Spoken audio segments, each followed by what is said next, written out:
ஒளி இந்த உலகிற்கு வந்திருந்தும் ஒளியை விட மனிதன் இருளையே விரும்புகிறான். இயேசுவில் அன்பார்ந்தவர்களே, இந்த உலக வாழ்க்கை ஒரு நாள் முடிய போகுது. கணவன் மனைவி பிள்ளைகள் இந்த ஒரு பாசத்திலே வாழ்ந்துகிட்டு இருக்கிறோம்.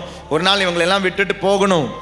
நீ நடத்துகிற சில காம்ப்ரமைசஸ், ஒரு திருமணத்துக்காக சொல்கிற பொய்கள், ஐயோ பிஸ்னஸ் நடத்தி ஆகணுமே, இதில் என்ன தப்பு? காம்ப்ரமைஸ். ஒளி இந்த உலகிற்கு வந்தும் ஒளியை விட இன்றும் இருளையே நம்புகின்றனர், விரும்புகின்றனர். இதில் தான் உனக்கு எதிரான தண்டனை தீர்ப்பு.